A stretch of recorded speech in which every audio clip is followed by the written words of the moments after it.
السلام علیکم ناظرین، سلامتی ہو آپ پر جہاں بھی آپ ہوں۔ کیلنڈر پر آج تاریخ ہے 3 ذوالقعدہ، انگریزی تاریخ 4 جون ہے۔ اپنے میزبان راہی حجازی سے عالمی خبریں سنیے۔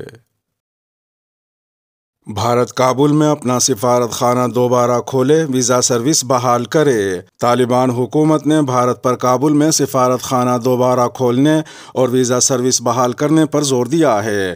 افغان کی وزارت خارجہ کے ترجمان عبدالقہار بلخی نے ایک بیان میں کہا کہ بھارتی وفد کا دورہ افغانستان دونوں ممالک کے درمیان تعلقات کے نئے دور کا آغاز اور خوش آئند ہے۔ افغانستان کے قائم مقام وزیر خارجہ ملا امیر خان متقی سے بھارتی وزارت خارجہ کے جوائنٹ سیکریٹری جے پی سنگھ نے وفد کے ہمراہ ملاقات کی تھی اور دونوں ممالک کے درمیان سفارتی تعلقات کی بحالی، افغانستان کو انسانی ہمدردی کی بنیاد پر امداد کی فراہمی اور تجارت کے فروغ پر بات ہوئی تھی۔ افغان حکام کا کہنا تھا کہ متوازن خارجہ پالیسی کے تحت افغان حکومت بھارت سے سیاسی، معاشی اور ثقافتی تعلقات کا فروغ چاہتی ہے۔ بھارت خطے کا ایک اہم ملک ہے جس سے پرانے تعلقات ہیں۔ افغان حکام نے مزید کہا کہ بھارت سے افغانستان میں سفارت خانے دوبارہ کھولنے، زیر التوا بھارتی منصوبے مکمل کرنے اور افغان عوام کے لیے ویزا سروس بحال کرنے پر زور دیا گیا ہے۔ ادھر دوسری جانب طالبان حکومت میں وزیر دفاع ملا یعقوب نے کہا ہے کہ انہیں امید ہے کہ بھارت افغانستان کو ماضی کے مقابلے کہیں زیادہ امداد فراہم کرے گا۔ ملا محمد عمر کے بیٹے ملا یعقوب نے ایک بھارتی نیوز چینل سے بات چیت کرتے ہوئے کہا، جب طالبان حکومت قائم ہوئی تھی تو بھارت نے انسانی امداد فراہم کی تھی اور تعاون کیا تھا۔ ہم اس کی قدر کرتے ہیں اور اس کے لیے ممنون ہیں اور امید کرتے ہیں کہ بھارت اپنا تعاون جاری رکھے گا۔ انہوں نے مزید کہا کہ بھارت ان ملکوں میں سے ایک ہے جس کے ساتھ افغانستان کے تعلقات اچھے رہے ہیں۔ افغانستان میں عسکریت پسندوں کی سرگرمیوں پر بھارتی سیکیورٹی اسٹیبلشمنٹ کی تشویش کے حوالے سے ایک سوال کے جواب میں ملا یعقوب کا کہنا تھا کہ میں یقین دلانا چاہوں گا کہ ہم افغانستان کی سرزمین سے کسی دوسرے ملک کے خلاف کسی طرح کی سرگرمی کی اجازت نہیں دیں گے۔ انہوں نے مزید کہا کہ ہم نہ تو پاکستان کو بھارت کے خلاف اور نہ ہی بھارت کو پاکستان کے خلاف افغانستان کی سرزمین استعمال کرنے دیں گے۔ طالبان وزیر دفاع کا کہنا تھا کہ وہ بھارت اور پاکستان دونوں کے ساتھ خوشگوار تعلقات رکھنا چاہتے ہیں۔ ہم کسی کے داخلی مسائل میں مداخلت نہیں کرنا چاہتے، تاہم ہماری خواہش ہے کہ دونوں ملک اپنے مسائل کو باہمی مذاکرات کے ذریعے حل کر لیں۔ تکمیلی تلبینہ طاقت، صحت اور شفا کے لیے سنت اور طب نبوی کا بہترین نسخہ۔ ابھی آرڈر کریں، کم پیسے میں ہمارے ساتھ بزنس شروع کریں۔ بھارت بھر سے ڈسٹریبیوٹر اور ہول سیلر بننے کے لیے ابھی کال کریں 9579591975۔ Takmeeli food products private limited, Malegaon, India. Sri Lanka میں معاشی بحران کے سبب رواں سال وہاں کے مسلمان حج کی سعادت حاصل کرنے سے محروم رہیں گے۔ عرب نیوز کی رپورٹ کے مطابق سری لنکا کو آزادی کے بعد سے پہلے شدید معاشی بحران کا سامنا ہے، جس کے باعث حکومتی منتظمین نے اعلان کیا ہے کہ رواں سال ملک کے مسلمان حج کی سعادت حاصل کرنے سے محروم رہیں گے۔ رپورٹ کے مطابق نیشنل حج کمیٹی نے ٹور آپریٹرز ایسوسی ایشن اور مسلم مذہبی اور ثقافتی امور کے محکمے سمیت کئی دیگر جماعتوں سے بات چیت کی، جس کے بعد فیصلہ کیا گیا کہ سری لنکا کے موجودہ معاشی حالات ٹھیک نہیں ہیں، اس لیے کوئی بھی مسلمان حج نہیں کر سکے گا۔ حج ٹور آپریٹرز ایسوسی ایشن کے صدر سعید ایم رسمی نے اپنے بیان میں کہا کہ اس سال کے حج کو ترک کرنے کا فیصلہ مسلم کمیونٹی کے ارکان کی طرف سے ملک کی خاطر کیا گیا ہے تاکہ مشکل وقت میں قوم سے یکجہتی کا مظاہرہ کیا جا سکے۔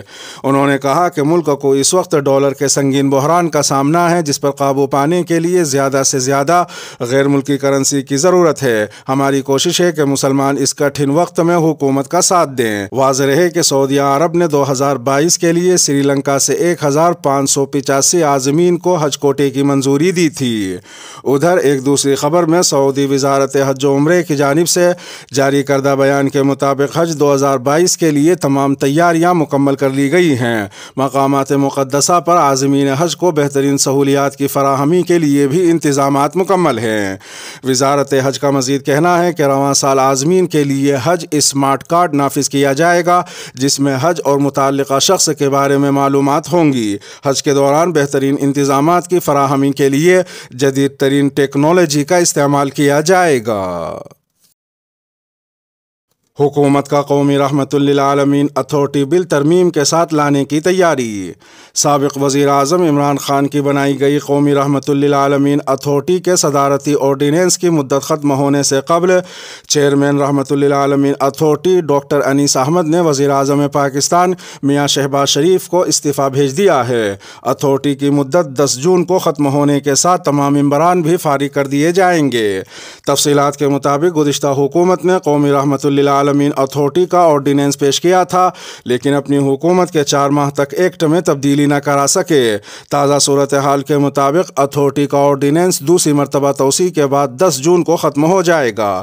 موجودہ وزیر اعظم پاکستان شہباز شریف نے اپنے چند اتحادیوں کے ساتھ مشاورت کر کے اتھارٹی کے آرڈیننس کو ایکٹ بنانے کی جانب توجہ دلائی ہے تاکہ فوری طور پر قومی اسمبلی میں پیش کیا جا سکے۔ اس صورتحال کو دیکھتے ہوئے اتھارٹی کے موجودہ چیئرمین ڈاکٹر انیس احمد نے چیئرمین کا عہدہ چھوڑنے کے لیے اپنا استعفیٰ وزیر اعظم پاکستان شہباز شریف کو بھیج دیا ہے۔ وزیر اعظم کی ہدایت کے مطابق اتھارٹی کا بل قومی اسمبلی میں 25، 26 اور 27 مئی کو ایجنڈے میں شامل کیا گیا تھا، مگر جمعیت علماء اسلام کے ایک رکن کی جانب سے اعتراض کے بعد اسے روک دیا گیا اور بل میں ترمیم کی سفارش پیش کی گئی۔ وفاقی وزارت تعلیم کے قریبی ذرائع کے مطابق بل میں اتھارٹی کے نام میں تبدیلی کے علاوہ ممبران کی تقرری کے لیے PhD کی سند کے علاوہ معروف دینی مدارس کے وفاق کی سند کو بھی لازمی قرار دینے کی تجویز شامل کی گئی ہے۔ ذرائع کے مطابق یہ ترمیم جمعیت علماء اسلام کے رکن نے پیش کی ہے۔ بل کے ایکٹ بننے کے بعد اتھارٹی میں نئے اراکین کی تقرری کا یہ معیار دینی مدارس کے علماء کرام کے لیے یقیناً اہمیت کا حامل ہو سکے گا۔ ذرائع کے مطابق معروف مذہبی شخصیت کو چیئرمین کا منصب دینے کی بھی بات چل رہی ہے۔ اقوام متحدہ نے ترکی کا نام ترکیے سے تبدیل کرنے کی توثیق کر دی۔ اقوام متحدہ نے جمہوریہ ترکی کا نام ٹرکی سے تبدیل کر کے ترکیے کرنے پر آمادگی کا اظہار کر دیا۔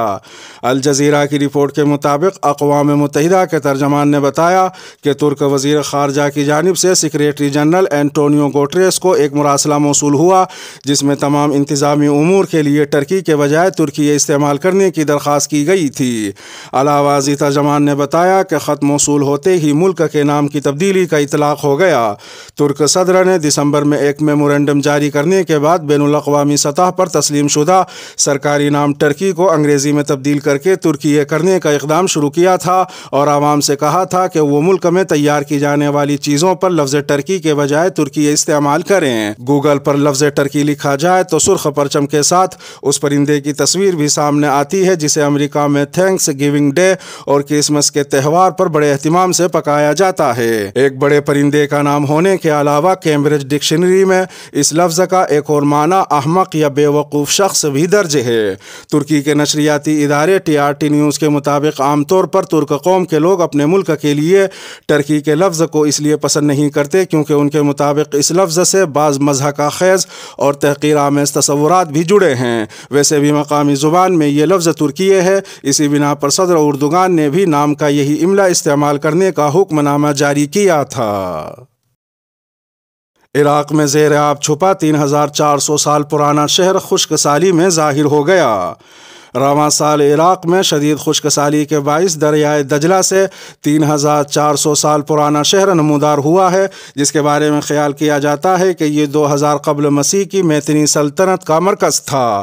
کردستان آرکیالوجی آرگنائزیشن کے ماہرین آثار قدیمہ اور جرمنی کی یونیورسٹی آف فرائبرگ اور یونیورسٹی آف ٹوبینگن کے ماہرین آثار قدیمہ کی ایک ٹیم نے وسیع شہر کے بڑے حصوں کی کھدائی کی جس میں ایک محل، دیواروں اور میناروں پر مشتمل بڑی عمارتوں، کثیر المنزلہ اسٹوریج بلڈنگ اور ایک صنعتی کمپلیکس دریافت کیا گیا۔ فرائبرگ یونیورسٹی نے اپنی پریس ریلیز میں کہا کہ عراق اور خاص طور پر ملک کا جنوبی حصہ مہینوں سے شدید خشک سالی سے متاثر ہے جس کی وجہ سے فصلوں کو خشکی سے بچانے کے لیے دسمبر سے موصل کے ذخائر سے بڑی مقدار میں پانی نکالا جا رہا ہے۔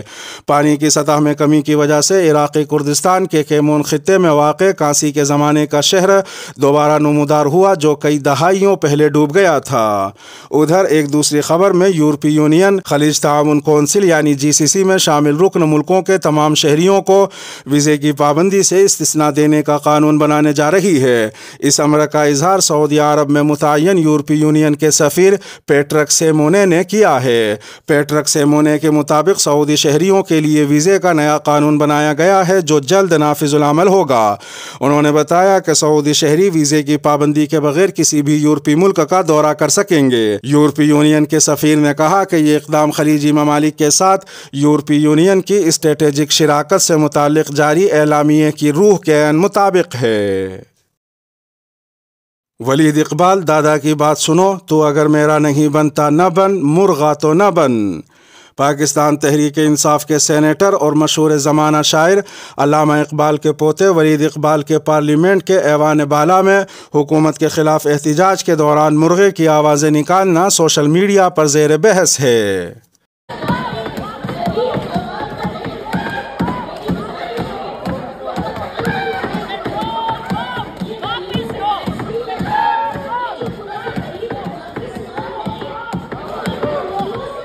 پاکستان کے قومی شاعر علامہ اقبال کے پوتے کے احتجاج کی اس ویڈیو کا کلپ شیئر کرتے ہوئے سینئر صحافی اور تجزیہ کار طلعت حسین نے لکھا کہ بانگے درا PTI ایڈیشن۔ فائزہ افتخار نے ولید اقبال کی ویڈیو پر تبصرہ کیا کہ اقبال کا شاہین ککڑ بنتے ہوئے۔ ندیم خان نے تحریک انصاف کے سینیٹر کی ویڈیو پر لکھا کہ شاہین کے بجائے ککڑ بن گیا، افسوس یہ لوگ ملک کا بیڑا غرق کر کے کتنے خوش ہیں۔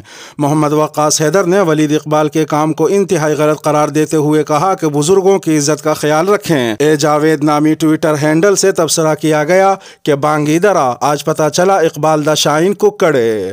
ادھر ایک دوسری خبر میں وفاقی وزیر اطلاعات و نشریات مریم اورنگزیب نے کہا کہ تحریک طالبان پاکستان کے ساتھ سیز فائر معاہدے کا خیر مقدم کرتے ہیں۔ انہوں نے مزید کہا کہ افغان حکومت ان مذاکرات میں سہولت فراہم کر رہی ہے۔ مذاکرات میں سول اور ملٹری نمائندگی موجود ہے۔ سیز فائر کا حکومتی سطح پر خیر مقدم کرتے ہیں اور مذاکرات کا دائرۂ کار آئینی ہے۔ کمیٹی جو بھی فیصلہ کرے گی اس کی منظوری پارلیمان اور حکومت دے گی۔ ایک تیسری خبر میں یوکرین کے صدر ولادیمیر زیلنسکی نے یوکرین کے مشرق کی صورتحال کو بہت مشکل قرار دیا اور کہا کہ زیادہ لڑائی اگلی صفوں میں اور ان شہروں میں ہے جہاں روسی چڑھائی کا زور ہے، مگر یوکرینی دفاع بھی برقرار ہے۔ انہوں نے عالمی طاقتوں پر زور دیا کہ وہ روس کو دہشت گرد ریاست قرار دیں۔